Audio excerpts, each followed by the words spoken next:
Bismillahirrahmanirrahim. Students, my name is Ahmed Nadeem and I am your teacher for Statistics.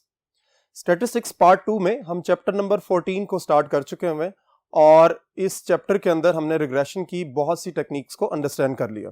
पिछले lecture में हमने scatter diagram को बड़े अच्छे तरीके से समझा था और ये भी उसके अंदर हमने कोशिश की थी समझने की ये इतना ज़्यादा इम्पॉर्टेंट क्यों है।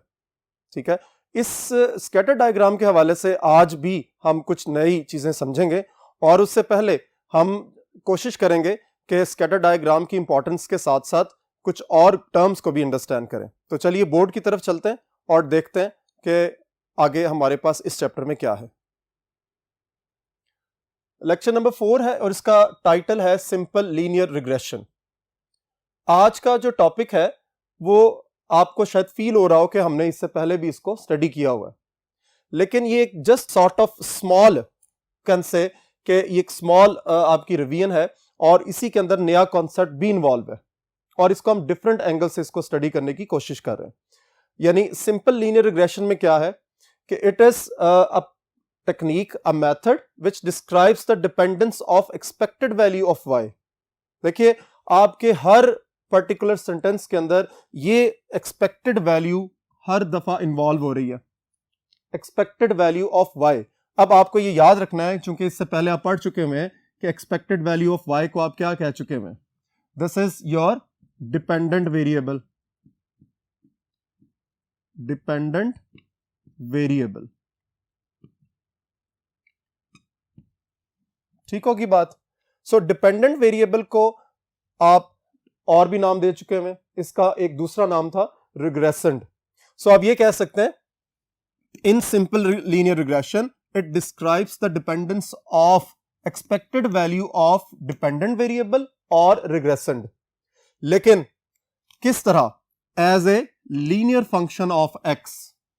यानी हम ये कहते हैं, जरा आपने इसको ऑब्जर्व करना है, ध्यान से समझना है कि सिंपल लीनियर रिग्रेशन जो है वो डिपेंडेंट वेरिएबल के एक्सपेक्टेड वैल्यू को डिस्क्राइब करती है, उसकी डिपेंडेंस कैसे? लीनियर फंक्शन ऑफ एक्स, यानी फंक्शन किसका होगा? एक्स। और एक्स क्या चीज थी? इससे पहले आप स्टडी कर चुके हैं, एक्स इज इंडिपेंडेंट वेरिएबल। यानी इंडिपेंडेंट वेरिएबल को आप स्टडी करते हैं, उसके लीनियर फंक्शन को देखते हैं और इसी लीनियर फंक्शन की के हवाले से जो कैलकुलेशंस चलती हैं वो है एक्सपेक्टेड वैल्यू ऑफ वाई। यानी आप ये कह सकते हो, अब एक सेंटेंस के अंदर मैं इसको बोल रहा हूं कि सिंपल लीनियर रिग्रेशन के अंदर हम डिपेंडेंस ऑफ वाई इसको चेक करते हैं कैसे? As a linear function of x. इसकी एक एग्जाम्पल मैंने आपको कल भी बताई थी कि जब आप रियल लाइफ में डिफरेंट इक्वेशंस को देखते हैं, y is equals to 5 plus 3x, y is equals to 4x for example. तो अब आप यहां देखिए कि x को अगर आप इंडिपेंडेंट वेरिएबल के तौर पर कंसिडर कर रहे हैं, इंडिपेंडेंट वेरिएबल, तो अगर x की वैल्यू 1 है तो y की वैल्यू क्या होगी? 4 मल्टीप्लाई बाय 1 यानी 4 हो जाएगी। सो y किस पर डिपेंड कर रहा है? x पर। अगर x की वैल्यू मैं चेंज कर दूं, -1 कर दूं, तो देखो y की वैल्यू क्या होगी? 4 मल्टीप्लाई बाय -1 यानी आपका आंसर -4 आ जाएगा। ठीक है जी। सो x की वैल्यू के चेंज होने से ही y की वैल्यू चेंज हो रही है, यही वो बात है डिपेंडेंस।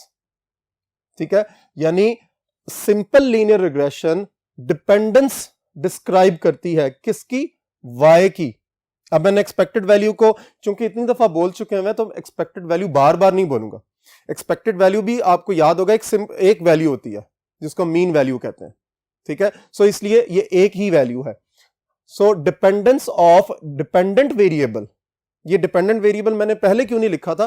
ताकि आप सेंटेंस के अंदर कंफ्यूज ना हो जाए। So it is the dependence of dependent variable, आप इसको ब्रैकेट में y भी समझ सकते हैं, as a linear function of x, यानी इंडिपेंडेंट वेरिएबल के हवाले से। सो हम y की वैल्यू की डिपेंडेंस को देखते हैं x के साथ। x की वैल्यू चेंज होगी मतलब y की वैल्यू भी चेंज होगी। So this is the dependence of y on x।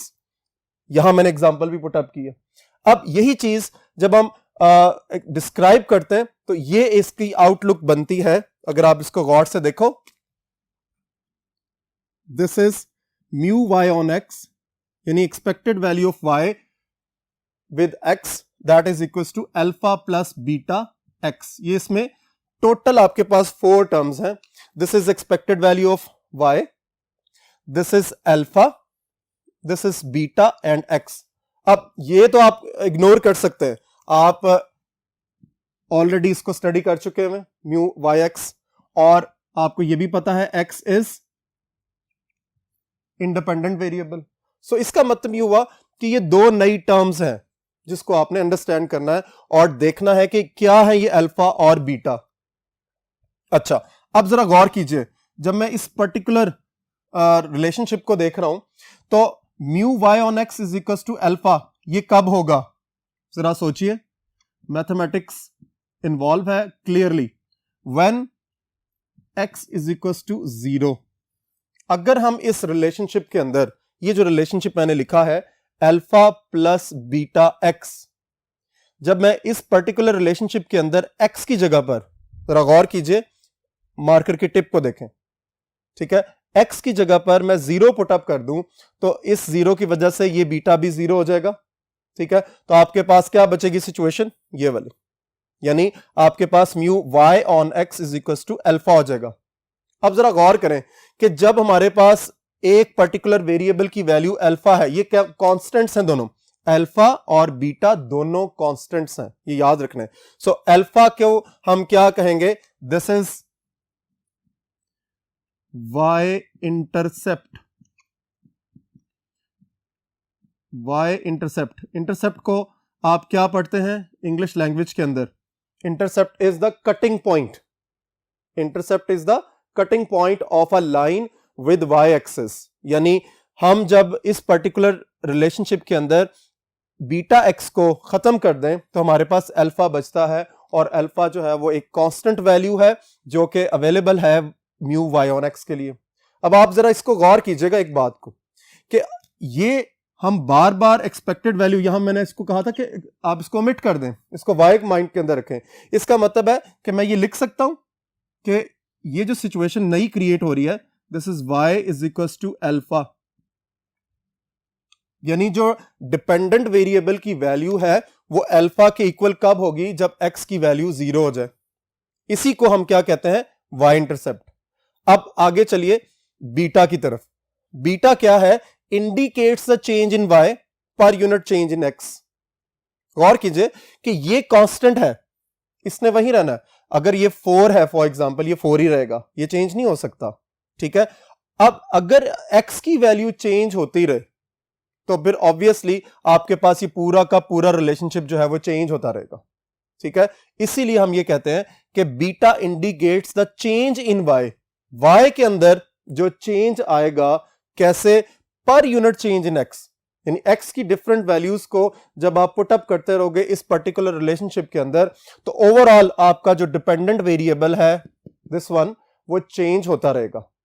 ठीक है, और वो चेंज कैसे आएगा, यूनिट चेंज इन x, यानी इंडिपेंडेंट वेरिएबल के अंदर जितना भी चेंज क्रिएट होता है उस चेंज के क्रिएट होने से आपका डिपेंडेंट वेरिएबल भी चेंज होगा। ठीक है, सो आप ये कह सकते हो कि ये जो वैल्यू है एक्चुअली ये रिस्पॉन्सिबल है ओवरऑल, कि जैसे जैसे x की वैल्यू चेंज होगी इस बीटा की वजह से ओवरऑल चेंज जो है वो क्रिएट होता रहेगा। अगर ये नेगेटिव वैल्यू है तो इसके अंदर नेगेटिव चेंज क्रिएट होगा, अगर ये पॉजिटिव वैल्यू है तो इसके अंदर पॉजिटिव चेंज आएगा। ठीक है, सो आपने ये क्लियर कट माइंड के अंदर रखना है कि सिंपल लीनियर रिग्रेशन क्या है, y की डिपेंडेंस को चेक करने की टेक्निक है। सिंपल लीनियर रिग्रेशन y की डिपेंडेंस को चेक करती है as a linear function of independent variable. Clear होगी बात? अब नेक्स्ट बोर्ड की तरफ चलते हैं और देखते हैं आगे हमारे पास क्या है।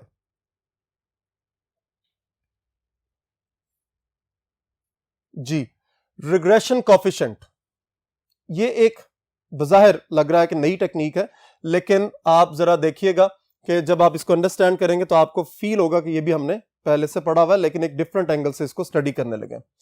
रिग्रेशन कोएफिशिएंट क्या चीज है? इट इज अ कांस्टेंट, ये बात क्लियर है, ये आपने माइंड के अंदर रखना है कि ये एक कांस्टेंट है जो कि रिप्रेजेंट करता है, जो डिस्क्राइब करता है क्या चीज? relative change in the expected value of y, relative change in the expected value of y। अच्छा, अब ये जो relative change है इसी को हम ये कहते हैं कि with respect to, यानी इसका मतलब है कि ये जो relative change आएगा वो किसी की वजह से आएगा, ठीक है। सो एक्सपेक्टेड वैल्यू ऑफ y का मतलब हम यहां पर फिर वही बात है कि मैं आपको दोबारा ये बता देता हूं कि एक्सपेक्टेड वैल्यू ऑफ y लिख दें या खाली y भी लिख दें तब भी एक्सेप्टेबल है, क्योंकि ये सिंगल वैल्यू ही होगी, ठीक है जी। सो रिलेटिव चेंज को डिस्क्राइब करेगा कौन? Regression coefficient. क्लियर होगी बात? और कैसे? With respect to unit change in x। अब आपको याद आ रहा होगा कि अभी हमने थोड़ी देर पहले इस चीज को स्टडी किया है। इसका मतलब है it is denoted by beta, this is the regression coefficient, ठीक है जी। याद रखें कि रिग्रेशन कोएफिशिएंट का रिग्रेशन एनालिसिस के अंदर बड़ा इंपॉर्टेंट रोल है, ठीक है। सो इसको अंडरस्टैंड करना बहुत जरूरी है, क्योंकि ये आगे जाकर बड़ा इंपॉर्टेंट रोल प्ले करने लगा है आपकी कैलकुलेशंस के अंदर। सो अब आप दोबारा इसको देखिए कि बीटा क्या है? Beta is called the regression coefficient number 1। और ये कैसे आप इसको देखते हैं? It represents, it describes the relative change in the value of y with respect to unit change in x, यानी x की वैल्यू में जैसे जैसे यूनिट चेंज होगा, यूनिट चेंज हम इसलिए कहते हैं इस स्टैंडर्ड, वैसे तो x की वैल्यूज को कोई भी चेंज हो सकती है, x की वैल्यू 1 हो सकती है, 1 के बाद -5 हो सकती है, -5 के बाद -10 हो सकती है, लेकिन हम यूनिट चेंज को रिप्रेजेंट करते हैं कि अगर हमारे पास स्टैंडर्डाइज्ड 1 यूनिट चेंज आ रहा है तो फिर हमारे पास जो ओवरऑल चेंज क्रिएट होता है किसमें? y में।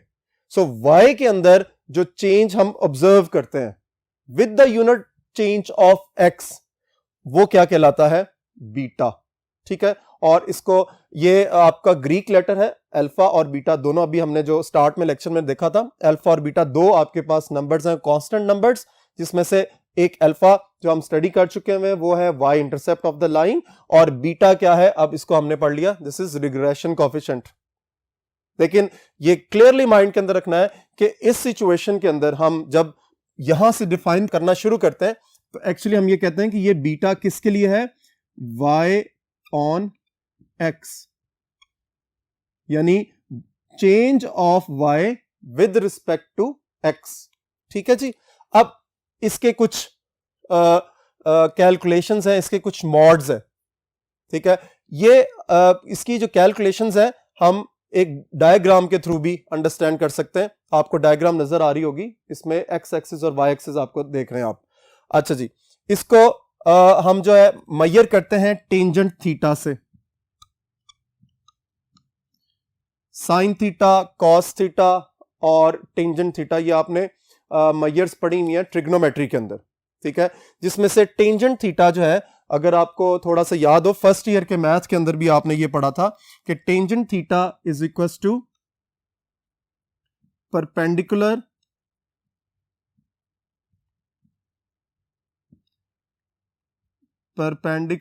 ओवर बेस, ठीक है। यही एक्चुअली आपका क्या कहलाता है? बीटा। आप जरा गौर करना आपने।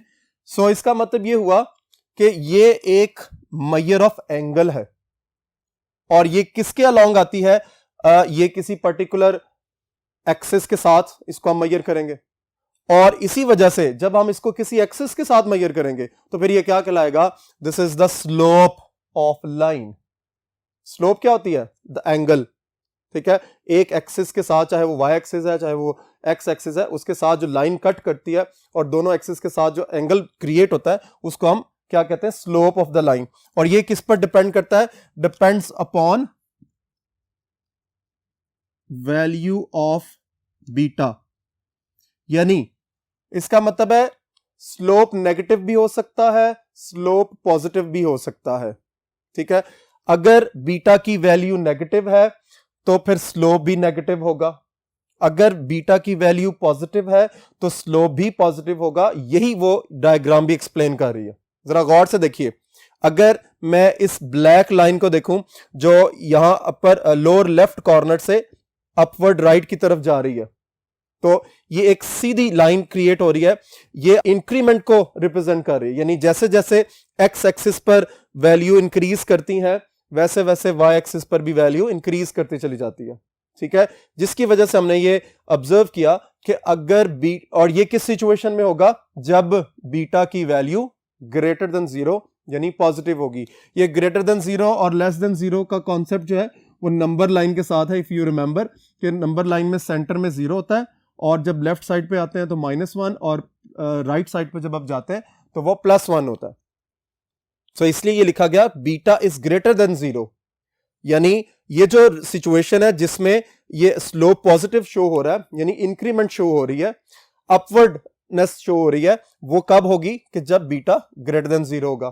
और उसके बाद ये जो ब्लू में मैंने डॉटेड में लाइन लगाई, आप गौर कीजिए कि अपर राइट कॉर्नर से आपकी वैल्यूज डिक्रीज करते हुए डाउनवर्ड जा रही हैं। ठीक है, सो ये डाउनवर्ड स्लोप जो है वो नेगेटिव स्लोप को रिप्रेजेंट करता है। और ये कब होगा, जब आपके पास beta is less than zero, यानी बीटा की वैल्यू नेगेटिव होगी तो लाइन इस तरह की बनेगी समराइजली, और अगर बीटा की वैल्यू पॉजिटिव हो यानी ग्रेटर देन जीरो हो तो आपका स्लोप जो है वो अपवर्ड बनेगा इस सिचुएशन के अंदर। ठीक हो गया, लेकिन ये सब कुछ कब एग्जिस्ट करेगा ये याद रखना आपने, इसके एग्जिस्टेंस की सिचुएशन ये वाली है, यानी म्यू यानी y on x is equals to, ये सिचुएशन बन रही है अल्फा प्लस बीटा x। ठीक है, ये आपके पास x इंडिपेंडेंट वेरिएबल और ये एक्सपेक्टेड वैल्यू ऑफ y, या खाली हम इसको डिपेंडेंट वेरिएबल भी कहते हैं। सो अगर ये सिचुएशन होगी देन हम ये लिख सकते हैं। और ये याद रखना है कि बीटा यानी जो रिग्रेशन कोफिशिएंट है वो हमेशा इंडिपेंडेंट वेरिएबल के साथ क्रिएट होगा। ये सेंटेंस आज के लेक्चर के लिए याद कर लें, क्योंकि नेक्स्ट लेक्चर में जब हमने इसको मैथमेटिकल फॉर्मूले के तौर पर इसको अंडरस्टैंड करना है तो फिर ये लाइन बड़ी इंपॉर्टेंट रोल प्ले करेगी। क्या, मैं रिपीट कर रहा हूं कि beta is always considered with the independent variable, या हम दूसरी तरह इस तरह भी इसको बोल सकते हैं कि जो बीटा की वैल्यू होगी वो हमेशा इंडिपेंडेंट वेरिएबल के साथ कंसिडर होगी। चूंकि यहां पर x इंडिपेंडेंट वेरिएबल है तो इसलिए उसके साथ बीटा लिखा गया। सो गौर कीजिएगा, फर्ज कर ले मैं चेंज करता हूं, मैं, क्योंकि वेरिएबल का नाम तो कोई भी रखा जा सकता है, वेरिएबल का नाम आप जरूरी नहीं कि y ही रखेंगे। जब हमने ये कह दिया डिपेंडेंट वेरिएबल और इंडिपेंडेंट वेरिएबल, उसके बाद उसकी जो जनरल नोटेशन है वो तो अंडरस्टैंडेबल है कि वो जब आप डिपेंडेंट वेरिएबल कहते हैं तो इट इज y, और जब आप इंडिपेंडेंट वेरिएबल कहते हैं तो it is x in general. लेकिन जब आप रियल लाइफ में चेंज करते हैं, फर्ज कर लें मैं s को एज डिपेंडेंट वेरिएबल कहता हूं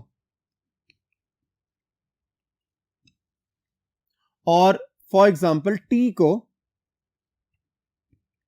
इंडिपेंडेंट वेरिएबल कंसिडर करता हूं,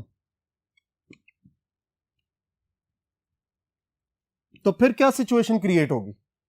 आपको नोटेशन को याद नहीं रखना, आपको कॉन्सेप्ट को याद रखना है, और कॉन्सेप्ट क्या है, वो है डिपेंडेंट एंड इंडिपेंडेंट वेरिएबल। ठीक है, इंडिपेंडेंट वेरिएबल के तौर पर जब हम कंसिडर करते हैं तो वो जिसको हमने यहां पर y कहा था और डिपेंडेंट वेरिएबल को, और इंडिपेंडेंट को हमने x कहा था। ठीक है, सो इसकी नोटेशन कभी भी चेंज हो सकती है, ये कोई इशू नहीं है कि आपने x और y को याद रखना है। इन जनरल तो ये बात बिल्कुल करेक्ट है, लेकिन मैंने इसलिए बात यहां पे की आपको समझ में आ जाए। अब जरा गौर कीजिए, तो फिर आपका मॉडल क्या बनेगा, या आपका जो रिग्रेशन कोफिशिएंट का जो स्ट्रक्चर है वो किस जगह पर उसकी एग्जिस्टेंस शो होगी। जरा गौर कीजिए, अब आपके पास क्या बनेगा, म्यू, अब चूंकि ये डिपेंडेंट है तो s on t that is equals to alpha plus beta t। गौर कीजिए, जो अभी मैंने ये बात यहां पे की कि ये सारी सिचुएशन यानी रिग्रेशन कोफिशिएंट के अंदर जब हम कॉन्सेप्ट को देखते हैं तो रिग्रेशन कोफिशिएंट हमेशा इंडिपेंडेंट वेरिएबल के साथ कंसिडर होता है. So beta is always with independent variable. यहां देखिए टी को हमने इंडिपेंडेंट वेरिएबल कहा था, तो देखिए टी के साथ बीटा एग्जिस्ट कर रहा है.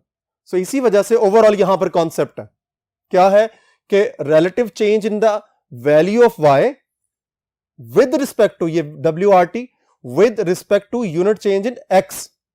ठीक है, तो इसी वजह से मैंने ये कहा कि आपने इसको याद रखना है कि एक्स इंडिपेंडेंट वेरिएबल और वाई जो है वो डिपेंडेंट वेरिएबल. एक्स और वाई लिखने का एक ही मकसद है, वो ये है कि आपको जनरल टर्मिनोलॉजी समझ में आ जाए, लेकिन आपने इस चीज को भी याद रखना है जो मैंने यहां डिस्क्राइब किया. क्लियर होगी बात? अब नेक्स्ट बोर्ड की तरफ चलते हैं और देखते हैं मजीद आज के टॉपिक्स में क्या है.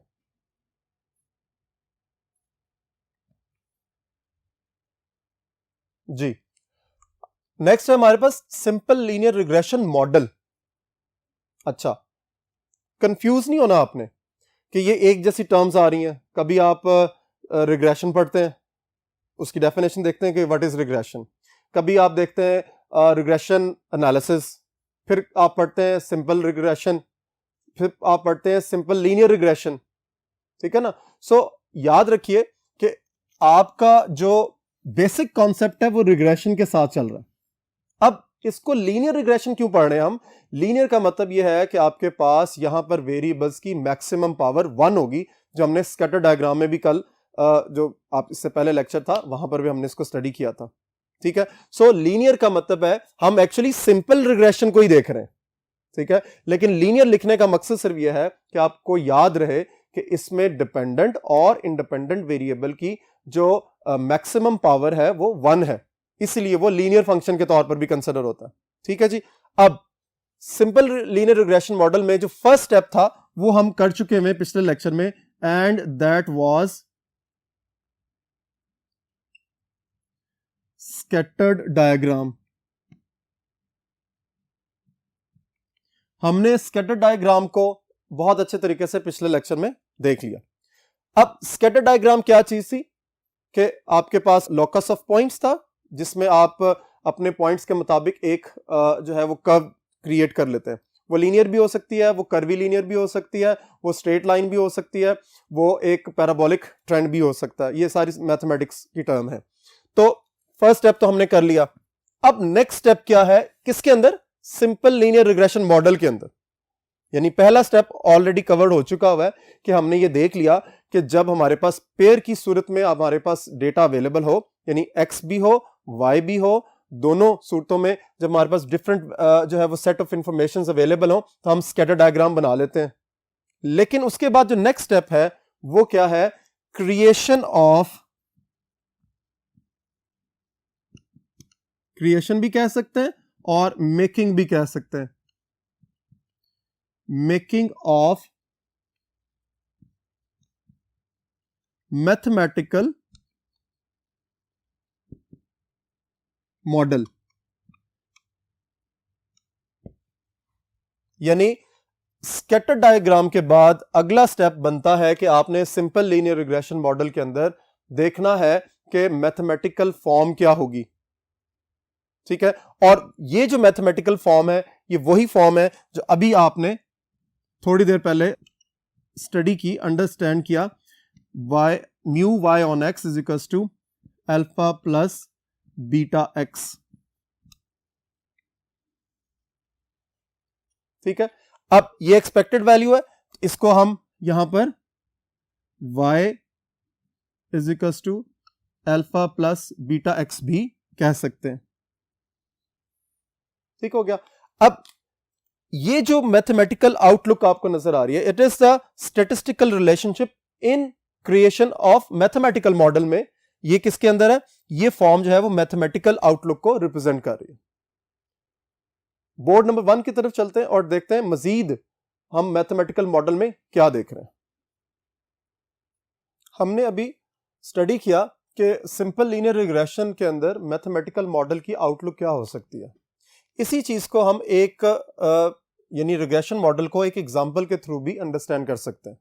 किस तरह कि हम लेट करते हैं कि एक आपके पास कंजम्पशन एक्सपेंडिचर्स का कुछ लेवल है उसकी, वैल्यूज हैं हमारे पास और उसके साथ ही डिस्पोजेबल इनकम है। अगर मैं कंजम्पशन एक्सपेंडिचर्स को y कह दूं और डिस्पोजेबल इनकम को x कह दूं, आप जरा पहले इसकी रियल लाइफ में एग्जिस्टेंस को देखिए कि किसी भी हाउस होल्ड की जो एक्सपेंडिचर लेवल है वो उसकी इनकम पर डिपेंड कर रहा होता है। ठीक है, ये एग्जांपल मैंने इससे पहले भी एक लेक्चर में आपको दी थी। आज यहां पर इसको हम बेहतर अंदाज में देख रहे हैं कि एक्सपेंडिचर जो है वो आपका इंक्रीज करता है, डिक्रीज करता है विद रिस्पेक्ट टू इनकम। यानी जैसे जैसे किसी पर्सन की इनकम लेवल चेंज होता है उसका एक्सपेंडिचर लेवल भी चेंज होता है। अब आप क्वेश्चन यहां पे क्या है, क्वेश्चन क्या है, क्वेश्चन ये है क्या इज इट प्रोपोर्शनल।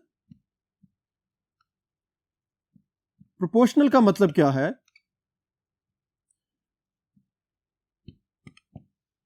प्रोपोर्शनल का मतलब क्या है कि जिस हिसाब से इनकम बढ़ रही है या कम हो रही है उसी हिसाब से या उसी रिस्पेक्ट के अंदर आपके एक्सपेंडिचर भी इंक्रीज या डिक्रीज हो रहे हैं। तो आप देखें ऐसा पॉसिबल नहीं है। आप रियल लाइफ में बहुत सी ऐसी सिचुएशंस देखते हैं कि एक पर्सन की इनकम जो है वो फिक्स है तो उसके एक्सपेंडिचर हैं कुछ, जैसे ही उसकी इनकम बढ़ती है तो उसके एक्सपेंडिचर समटाइम्स इंक्रीज करते हैं, लेकिन फिर एक सिचुएशन चेंज होती है कि उसी इनकम के साथ उसके एक्सपेंडिचर्स रिड्यूस भी होते हैं। ठीक है, इट डिपेंड्स अपॉन सिचुएशन। सो हम ये कह सकते हैं कि ये जो क्वेश्चन अराइज हुआ कि ये प्रोपोर्शनल है तो इसका मतलब ये आंसर नो है। यानी ये जरूरी नहीं, प्रोपोर्शनल हो भी सकता है कि फर्ज कर लो इनकम डबल हो जाए तो एक्सपेंडिचर डबल हो जाए। यानी एक शख्स जो है वो 50,000 रुपया अर्निंग कर रहा है और उसकी इनकम जो है वो एकदम किसी वजह से 1 लाख रुपया हो जाए तो उसके एक्सपेंडिचर्स भी ऑब्वियसली 50,000 इंक्रीज करेंगे। लेकिन ये पॉसिबल नहीं है, पर्सन टू पर्सन ये वेरी करता है। ये प्रोपोर्शनल ना होने की मैं रीजन बता रहा हूं आपको कि प्रोपोर्शनल ना होने की रीजन ये है कि एक शख्स की इनकम 50,000 इंक्रीज कर गई, यानी 50,000 से वो डायरेक्ट किया 100,000 के ऊपर, तो ये जरूरी नहीं है कि हर हाउस होल्ड की जो एक्सपेंडिचर लेवल है यानी वो वाई है वो उसी हिसाब से जो है उसका 50,000 के हिसाब से इंक्रीज कर जाएगा। कुछ लोग जो है वो सेविंग की तरफ बढ़ जाते हैं, कुछ लोग जो है वो अपने एक्सपेंडिचर जो है वो टोटली एक्सपेंस जो है वो क्रिएट कर लेते हैं और अपनी इनकम को कंप्लीटली जो है वो खर्च कर लेते हैं। सो यहां पर ये तो आंसर खत्म हो गया कि no it is not proportional. तो अगर प्रोपोर्शनल नहीं है तो फिर वो किस टाइप का रिलेशनशिप है, अब हम उसकी तरफ मूव कर रहे हैं कि हमारा आंसर यह है कि इसका मतलब है कि हमारे पास एक ऐसा आउटलुक होना चाहिए कि जो हमें हर तरह का आंसर प्रोवाइड करे। इसी वजह से फिर हमने क्या लिखा कि आपके पास जो जनरलाइज्ड मॉडल है वो है अल्फा प्लस बीटा एक्स। यहां पर हमारे पास क्या होता है कि यूनिट चेंज ऑफ एक्स की वजह से ओवरऑल हमारे पास वाई के अंदर चेंज को हम ऑब्जर्व कर लेते हैं।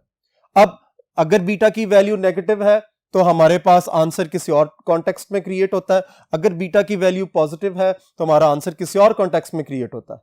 सो याद रखिए कि हमारे पास जो रिग्रेशन मॉडल्स हैं वो डिफरेंट सिचुएशंस में डिफरेंट हो सकते हैं। हम यहां पर क्या करते हैं, एक टेंटेटिव आउटलुक क्रिएट करते हैं और ये देखते हैं कि हमारे पास क्या आंसर्स डिपेंडेंट वेरिएबल के आ सकते हैं with respect to independent variable.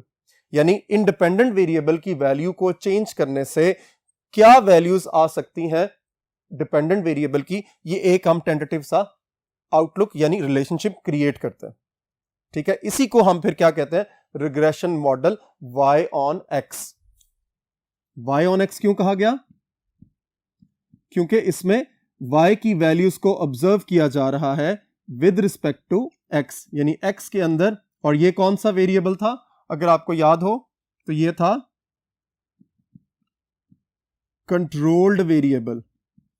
यानी हम ये कह सकते हैं कि ये वो वेरिएबल है कि जिसकी वैल्यूज को हम कंट्रोल कर सकते हैं, यानी अपने पास सपोज करके फिक्स कर सकते हैं। ठीक है जी। So outlook of the model with respect to example कि कंजप्शन एक्सपेंडिचर इनकम को कॉन्टेक्स्ट में जब आप देखते हैं, इस तरह की बहुत सी एग्जांपल्स जो है वो हम देख सकते हैं हमारे पास रियल लाइफ में एग्जिस्ट करती हैं। सो आपने ये याद रखना है कि इस एग्जांपल को डिस्कस करने का मकसद सिर्फ ये था कि आपको रियल लाइफ से पता चले कि हम किस तरह रिलेशनशिप को, आउटलुक को क्रिएट करते हैं और उसकी आउटलुक को बयान करने की कोशिश करते हैं। अब नेक्स्ट बोर्ड की तरफ चलते हैं और देखते हैं कि इस पर्टिकुलर मैथमेटिकल मॉडल या मैथमेटिकल रिलेशनशिप के अंदर हमारे पास मजीद क्या है।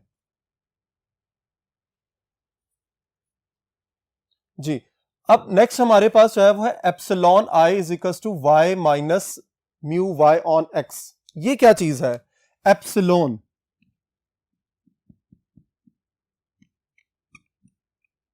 ये एक ग्रीक लेटर है, ठीक है, और आमतौर पर इसको हम कहते हैं एरर।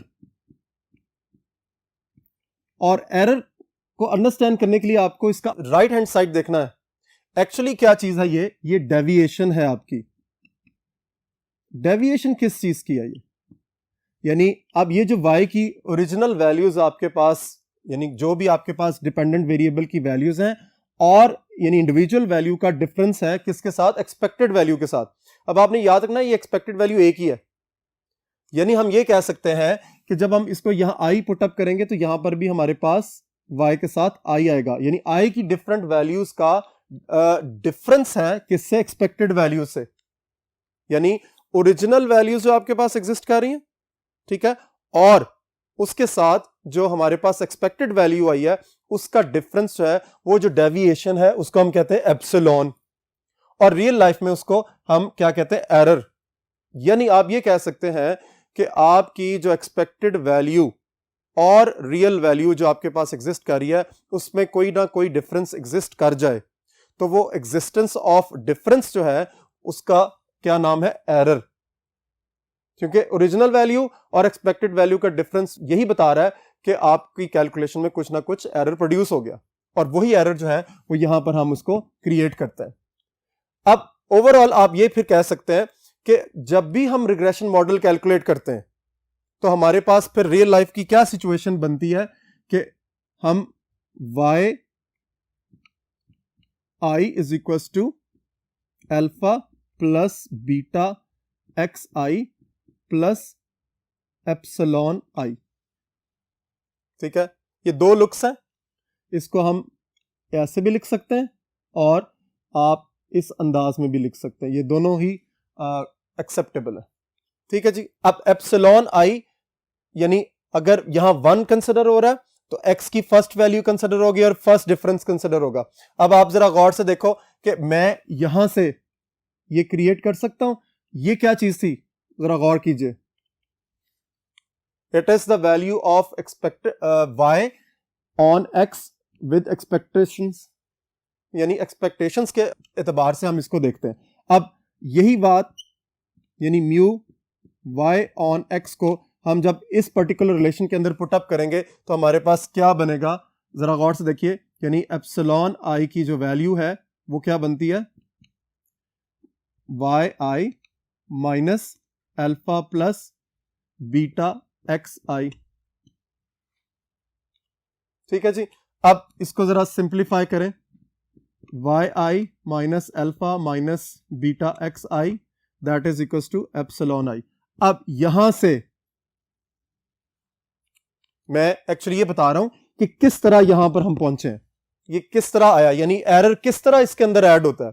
सो सिचुएशन यहीं से बनती है कि हम ये देखते हैं कि this error can be produce in real life situations, ठीक है। It is called the deviation of actual value from the expected value, और जब एक्सपेक्टेड वैल्यू की जगह पर हम उसका मॉडल पुटअप करते हैं, हमने यही पढ़ा था, तो फिर एक्चुअली ये जो सिचुएशन क्रिएट हुई इसको मैं ब्लू से हाईलाइट कर देता हूं, आपको अंदाजा हो जाएगा कि ये सिचुएशन किस तरह क्रिएट हो रही है, ठीक है। वो यहां से देखिए कि जब epsilon i is equal to y I minus alpha plus beta, तो अल्फा माइनस हो रहा है, लेफ्ट पर आकर प्लस हो जाएगा, बीटा एक्स आई भी माइनस हो रहा है, लेफ्ट पर आकर प्लस हो जाएगा। तो आपके पास क्या सिचुएशन बन जाएगी कि epsilon i plus alpha plus beta x i is equal to y i. तो मैंने इसको कैसे लिखा हुआ है, ये देखिए। सो आपके पास अब ये है वो आउटलुक जिसको हम कहते हैं रिग्रेशन मॉडल या रिग्रेशन मैथमेटिकल मॉडल, जिसके अंदर अल्फा क्या है, बीटा क्या है और एप्सिलॉन क्या है, वो हम यहां पर इसको आप डिफाइन करते हैं। एक्स आई और वाई आई के हवाले से आपको बहुत अच्छे तरीके से पता है कि एक्स आई क्या चीज है, आपके पास इंडिपेंडेंट वेरिएबल और y आपके पास है dependent variable. Alpha is the y intercept, beta is the slope of line.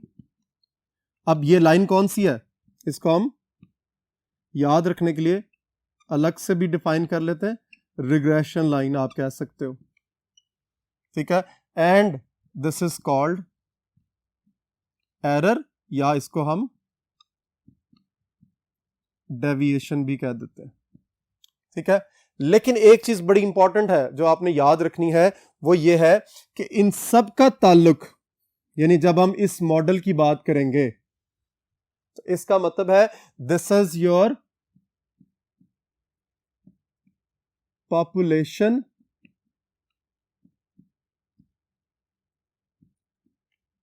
Regression model, ठीक है। यानी पॉपुलेशन के कॉन्टेक्स्ट में बात हो रही है, अभी हम इन जनरल सारी बातों को एक्सप्लेन कर रहे हैं कि जब हम पॉपुलेशन को डील करेंगे तो हमारे पास alpha would be considered as intercept of y intercept of the particular model, ठीक है।